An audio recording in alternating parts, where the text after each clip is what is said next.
Harambee! Nenda hili. Si hivyo. Mambo ni matatu. Ladies and gentlemen, good morning and welcome back to our channel once again. Assuming we are in 2027 and you walk into that polling station, and at the polling booth, you are provided with a ballot paper. And in that ballot paper, there are only two names. The name of William Ruto and the name of Kalonzo Musyoka.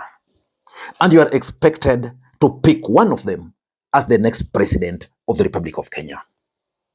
Who would you pick without thinking as the next president of the Republic of Kenya? If your answer is William Ruto, just say William Ruto 2027 in the comment section. And if your answer is Kalonzo Musyoka, just type Kalonzo Musyoka 2027. I'm asking that question because we already know that William Ruto will be defending his seat in 2027. And from all indications, Kalonzo Musyoka is also laying an elaborate strategy to defeat William Ruto in 2027. Yesterday, Kalonzo Musyoka officially launched what he calls the 2027 presidential campaign platform. It's a digital machine website. It will also be used to help in raising funds. This website also includes a resource mobilization platform because Komboa Kenya is not a campaign funded by cartels or sustained by corruption. It is a people's patriotic movement, and the people must power it. I urge you to contribute what you can.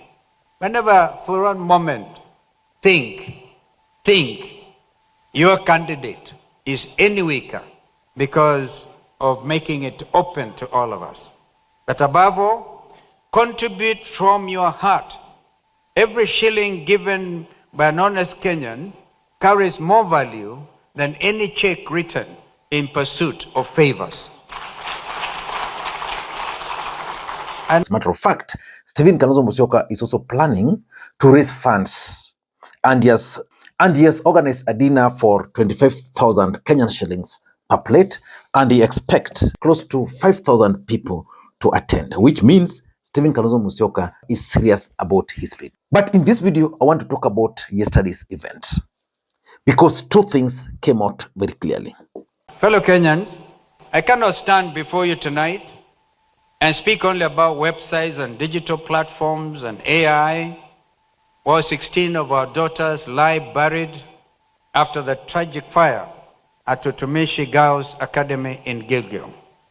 Tonight, I join their families, and I'm sure all of us do, and I want to ask that we stand for 1 minute silence as we even ask for order in our secondary schools, in our public schools, as we remember these girls.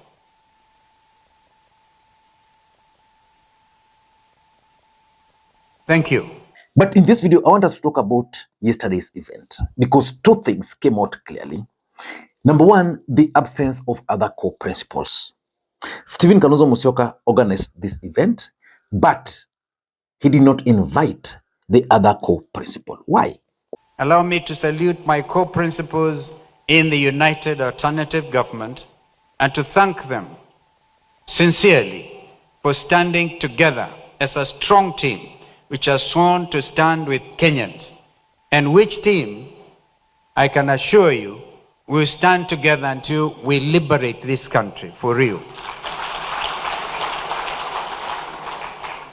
I actually had to debate whether to invite them, and I said, maybe once we have sorted out this issue about flagship. But for now, I know that they are all watching. They are a wonderful team. We know that this administration's only hope is that United Alternative Government will split.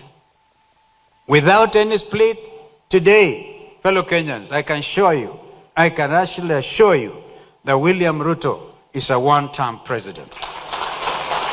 So let me ask you, why do you think Kalonzo decided to organize this massive event, but decided not to invite other core principal? For me, I think Kalonzo just wanted to achieve two objectives by failing to invite them.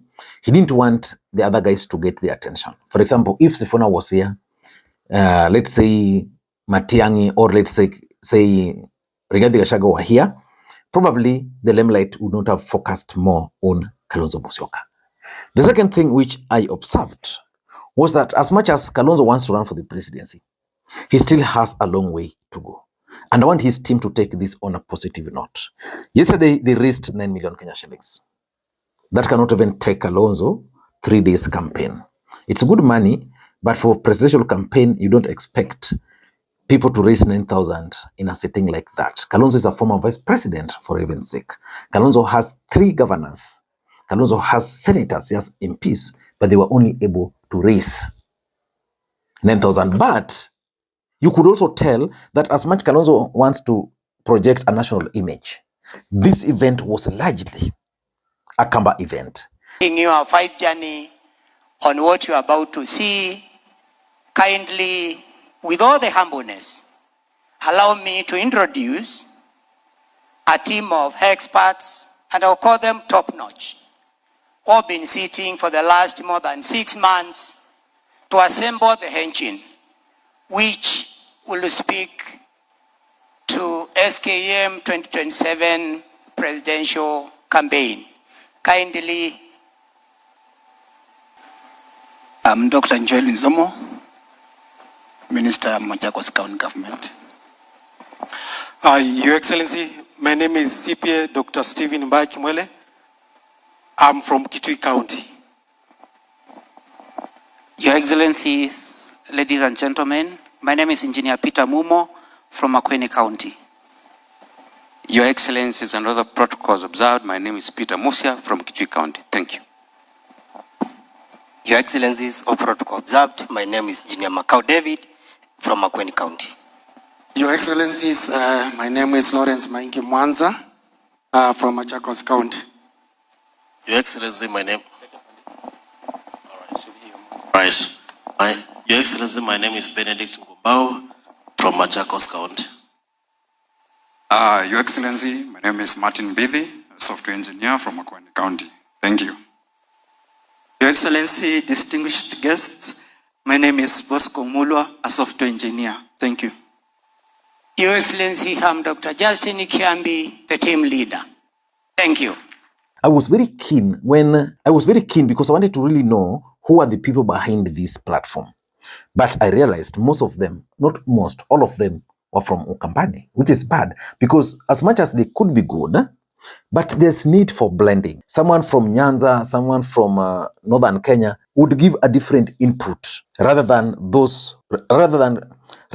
relying only on those from your hometown. But I don't want to talk about that for now. In this video, I want to talk about the yesterday's event. Before we do that, in case you're watching this channel for the first time, please take a second or two, click the subscribe button so that next time we produce a video like this, YouTube will automatically notify you. Ladies and gentlemen, my take about yesterday's event are as follows. Number one, the 2027 presidential bid.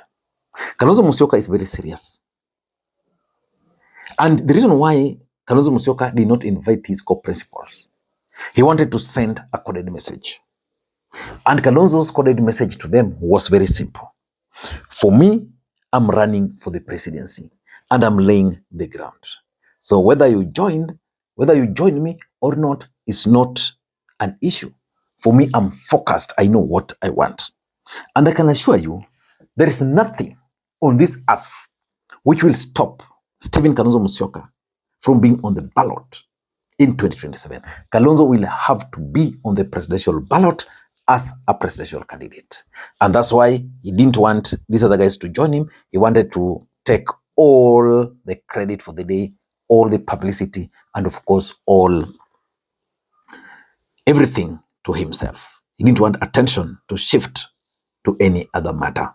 So it will not be possible to steal the next election. Has it not occurred to you? It is not possible. It simply will not be possible. But because every political party has some strength from where they come from and something like that. I know there's a Dr. Malonza in the house and the team of professionals from my home county of Kitui. where Dr. Malonza is in the house. That gentleman has done a tremendous job, and listening to him, I've given him authority to make sure they follow the party constitution to the letter, where the polling station is the most important venue. Out there, you should have your party officials. The branch of the party, as you know, is the constituency, the 210 constituencies. And I believe we are going to field the candidates across the 290 constituencies in the Republic of Kenya. There's already a lot of, I know that by the end of this... For me, that's very important. Kalonzo is going to go for the presidency. The event today, the event yesterday, the upcoming event, and soon we'll see Kalonzo unveiling another thing. But can Kalonzo really defeat William Ruto in a free and fair contest? I'm just asking. Can he? I doubt. Number two, Kalonzo wants to raise campaign money. In fact, the biggest headache Kalonzo is facing in Kenya is finance. With money, I can assure you, Kalonzo would be moving across the country. But he's stuck. When was the last time you saw Kalonzo outside the company? And even this event, which he organized yesterday, I saw people like Dijo Pevu and the rest, but it was more purely a Kamba event. And this is someone who wants to be the president. Sometimes waiting would have been good. If I were Kalonzo, I would have used the occasion to actually unveil the face of Kenya. But when they paraded people to speak, most of them are from Ukambani. In fact, this looked like more of Kalonzo meeting Ukambani professionals. But the intention is they want to use this platform to raise money. And Kenyans will be watching, Kenyans will be waiting really to see how much Kalonzo will be able to raise. Because that will tell. For me, I was telling a friend of mine the other day that, he was telling me, oh, Kalonzo is very serious, he's planned, he's organized a dinner. And I told him, that dinner is very good. Yeah? But if I were Kalonzo, I would have put it at 100,000 or even 200,000. Then after those people are done with theirs, then you can put another one for 5,000 people, for 5,000 bucks, or let's say 10,000. Because if you put 25,000 and you project to have 5,000 people, then they don't turn up. What does that tell you? And 5,000, if you have to multiply by 25,000, how much does it come to? Can that sustain the presidential campaign? No. Can also need money running into billions. And if you had raised these numbers to, let's say, 100 or 200,000, as much as the people attending would have been few, Kalonzo would have known whether people are really interested in his bid. Because people can only show love by committing. He would have known how many people can commit. If I say today, I want 100 people to give me 100,000 each, how many? He failed to do that. And number four, I think it's also about the event yesterday, the agencies. He's targeting them. But I think the approach might not really work because, you launch a website which you call Komboa Kenya or something, and you don't see the face or the hand of Gen Z as part of the development of that program. So bado hakuna kazi. But I think the intention is he wants to use it to target the Gen Zs. And importantly, visibility. Because I think Kalonzo has realized that it's very expensive to traverse the country. So he's organizing some of these town hall meetings. I would have loved to see Kalonzo coming to Kisumu alone with his team. I'd have loved to see Kalonzo Musyoka going to Kisii. Because the truth is, Kalonzo is one of the people with the potential of defeating William Ruto in 2027. But there are certain things which he is lacking. I don't know what you think. That's my take. Until next time, this is Makwiny. Bye-bye.